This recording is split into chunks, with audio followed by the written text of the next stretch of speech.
If there are no other Senator Judge who wishes to make a manifestation, the lead prosecutor, Representative Luis is once again recognized. What was your earlier manifestation and motion, ma'am? Your Honor, we respectfully reiterate our request that counsel for the panel of prosecutors, Attorney Lorna Kapunan, be recognized. Counsel for the panel of prosecutors, Attorney Lorna Kapunan, is recognized. Will you be the one to present the your first witness, ma'am? Good afternoon, Your Honors, Senate President, Presiding Justice. I do have manifestation.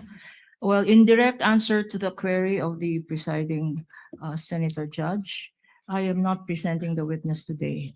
But I would like, with your permission, Your Honors, to manifest a query that we request be addressed by this honorable court, presiding judge, to the defense. The lady may proceed. We are informed, and in fact, we have seen an interview conducted in the Senate premises on the Vice President herself. And she had been quoted as saying that she is expecting a bloodbath and a bludgeoning, but she will not, her head may be Ayan na. blooded but unbowed. My respectful query, Your Honors, please, which could be directed to the defense counsels, is if the Vice President is in the premises, does she intend to appear personally before this impeachment court? And that is preliminary to another manifestation that I would like to make. Your Kindly Honors, please. proceed with your next one, counsel. Because the chair is not yet sure if it will even address this to the counsel for respondents or will simply answer the query of the counsel for respondents. This is relevant to the presentation that we will be making this afternoon, Your Honors. This court will recall your own statements, Mr. Presiding Judge, that on Tuesdays, every Tuesday of every week, that the prosecution must indicate who the witnesses they intend to present before this court will be. This is to enable the impeachment court to issue, when appropriate, and if deemed necessary, a subpoena for such witness. And that is my query this afternoon, because an presentation of witness on the first article that we will be presenting, which is grave threats and acts of sedition, Your Honor. The Acts of sedition. one of the key witnesses, hostile, albeit hostile, would be the Vice President. And therefore, if we can inquire if it is her intention to again appear in the premises of the Senate, Nasaan ka, Sarah? already respectfully informing this honorable court that we will manifest, that we will have a written request for her presence in connection with this article on grave threats, Your Honor. That is the relevancy of my manifestation. The chair would like to rule on the manifestation and request of the counsel for prosecutors instead of throwing the question to the counsel for respondents, for the simple reason that I do not want to the parties to engage in a debate before this court. You can very well do that with the presentation of your witness through direct and cross-examination, redirect and recross. To answer, the impeachment rules do not mandate nor require the respondent to attend any hearing or trial of the impeachment court. Whether she was in the building earlier or arrived after, it is totally up to the respondent because from the point of view of the court, she is represented in this court through her counsel already. Should the counsel for the prosecutors desire to call the respondent herself, the court will act on that motion and request once it is made and or filed and need not make a Motion daw ruling. muna kayo, attorney. Because of course, when that motion is made, we will ask the counsel for respondent to make a comment and or reply. Thank you, Sir Presiding Judge Justice, Senator Judge, we yield to the wisdom Justice. of your decision. Thank you, ma'am. With that, we will reserve the right. We are not waiving the right to do call her at the appropriate time and to do file the appropriate request for subpoena ducis tecum and subpoena testificandum. For that, on that matter, Your Honor, I have no further questions and would like to turn over the floor to our lead public prosecutor. Thank you. Tama si Cheese. Tama si Cheese. Oh, sorry sorry kung nagdi-disagree kayo sa mga sinabi ni Cheese, pero tama si Cheese. Kasi wala sa rules. So kapag pinwersa ng court na humarap si Sara ng walang motion or walang petition galing sa or pleading galing sa prosecutors, baka mabahira naman yung impeachment court, sabihin biased labang kay Sara, blah blah blah blah. So, mas maganda na lang na ganun. Okay lang yun. Agree ako doon. Sige, go ahead. Wala problema dyan. Ang weird lang kasi, mga babayan, na si Sara Duterte, nandun ka na sa building, lumayas ka pa. Duwag ka, Sara. Duwag. Introduce Article 4. Before you proceed, Senator Judge Cayetano is recognized. Before that, I ask for your indulgence from the prosecution and the defense. There are certain issues that we are more than willing to listen to the debate here. I'm speaking for myself, but I think for also other senator judges, and of course, we'll. Tumahimik ka na, Alan Peter. There are certain Tumahimik ka issues na. that we also Mag-umpisa na eh. need to study. So if we look at our rules of impeachment, supplementary kasi yung rules ng rules of court. And the difference between asking the accused to take the stand and asking someone who's not the accused, but we may say something that is incriminatory.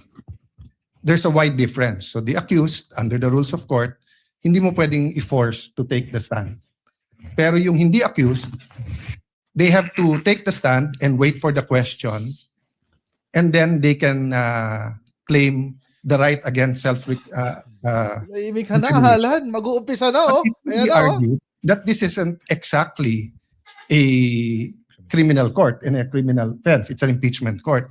So if it pleases the court, or if the prosecution is sure to ask for the subpoena, may I propose, Sir Presiding Officer, that both sides give us a memoranda in advance so that we can Both also sides? work and study rather than spend much more time during the debates, because I'd really like to study that issue also. Thank you, and sorry for the interruption, Congressman. Noted, Senator Cayetano. However, it is premature at this time. We will do what we did with respect to the motion for the Wala pa eh. ad testificandum and ducis tecum in regard to the bank accounts of the spouses Duterte and Carpio, as well as the MLC records. We require the parties to submit a memoranda, and we will be scheduling it for oral arguments by the parties. If that is the desire of the Honorable Senator Judge Cayetano, we will do the same with respect to this once the By the way, mga kababayan, kung nabubisit kayo kay Alan Peter Cayetano, pa-click nyo yung like.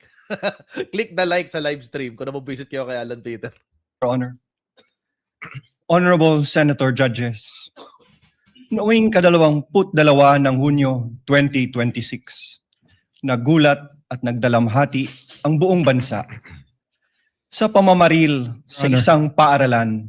Sorry, excuse me. Your Honor, Honor, may I be allowed to I- finish my manifestation? I don't I will think- not disrespect and interrupt the defense counsel Yes, but before once he that, has started. this is no disrespect, sir. counsel for respondent is recognized. Thank you, Your Honor. Your Honor, this is improper. The improper for trial. Manifestation. This is not a manifestation proper for court procedure. This is instead them telling a story. This is a narration by the prosecution, which is not allowed. This is not allowed by any rule in any court. So what, May I be allowed what is to reply? proper is that they present their first witness, and We will are be ready. presenting our witness, Your Honor. However, please allow us to freely advocate our position, That's why Your Honor, including we are the defense objecting. when it's their turn. We will not Counsel object to the respondent, same. kindly let him finish. Thank you, Your Honor. Thank to you so respond much, to Your Honor. To respond to you. Yes, you were saying. Thank you, Honorable Honorable Sir. Senator Judges. Noong ikadalawampu No, dalawa no, ng- no, sir, kindly finish your reply to the Thank you, Your Honor. objection of I will counsel proceed. for respondent. allow us to freely advocate our positions through the proper and respectful discourse. This is not prohibited under the rules. In fact, the court has declared that yesterday, the rules will not comply with the strict procedures of a judicial The proceeding. rules of court. Each article is a separate complaint, and it would be the proper guidance for the senator judges, lalo na po sa ating mga kapwa Pilipino na nanonood, para mas lalo nilang maunawaan ang ipipresenta naming ebidensya. The impeachment is a sui generis. Sui generis dahil kakaiba ito, hindi ito judicial, administrative, o civil o criminal proceeding. Hayaan niyo po kaming magbigyan ng 5 minuto para mailatag namin kung paano namin maipresenta at ang basihan namin sa pagpresenta ng aming ebidensya. Your Honor, may I respond? The presiding officers rule. Although indeed we will interpret the rules liberally, and although indeed this is a sui generis proceeding, neither will we allow any dilatory moves and/or tactics, and I will bind and hold you to your 5 minutes, Honorable Defensor. Absolutely, And we Your will Honor. clock it. Your Honor, we will may- afford the same opportunity to the counsel for respondents when their turn arrives. Thank you, Your Honor. May I proceed, Your Honor? You may proceed. Honorable Senator Judges, noong ika-22 ng Hunyo 2026, nagulat at nagdalamhati ang buong bansa sa pamamaril sa isang paaralan sa Tacloban City na ikinasawi ng 3 batang mag-aaral at ikinasugat ng marami pang iba. Ang mga salarin, mga minor de edad, sa kabila ng kanilang murang edad, agad na kumilos ang mga otoridad upang ipatubad ang mga umiiral na batas. Ang mensahe ay malinaw. Ang pagiging bata ay hindi nangangahulugang walang pananagutan. Ang pananagutan ay umiiral, pagamat iba ang paraan ng pagpapatupad nito sa ilalim ng batas. Kamakailan, isang pasahero ang inaresto sa airport at kinasuhan matapos itong magbiro na may bomba sa kanyang bagahe dahil mahigpit na ipinapatupad ng mga otoridad ang patakarang zero tolerance policy sa anumang pagbabanggit ng bomba o anumang pampasabog. Sa isang hiwalay na pangyayari noong Mayo 2020, isang public school teacher ang inaresto, pinusasan at kinasuhan ng NBI sa Zambales matapos magbiro na magbibigay ng pabuya sa sinumang papatay sa presidente ng Republika. Ano ang prinsipyo dito? Ang pananagutan ay pinapairal sa lahat. Bata man o matanda, nasa laylayan man o nasa katungkulan.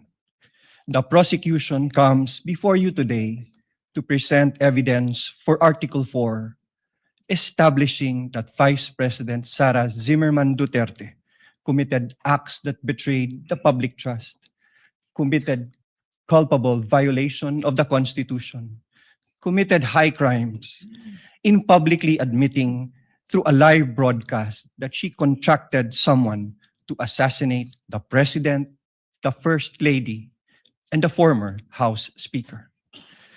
We acknowledge the burden of this trial on the senator judges as well as the Filipino people. But it is a duty that we must discharge together, lest the public come to believe that threatening public officials and fostering a culture of impunity are conduct that may be tolerated or condoned, especially coming from the second highest official of the land. Ang mga kilos at salita ng Vice Presidente ay hindi dapat ituring na simpleng krimen sa ilalim ng batas, kundi tuwirang paglabag sa saligang batas. Kaya ang paglilitis na ito ay mahalagang mekanismong itinakda upang tiyakin na ang kapangyarihan ay laging may kaakibat na pananagutan. Accountability must apply to all or none at all. At the heart of this impeachment proceeding lies a fundamental question para sa ating lahat. Can we continue to entrust one of the highest constitutional offices to a public official who, on multiple occasions, purposely and willfully and repeatedly resorted to threats of violence against the very institutions that she swore to uphold and protect.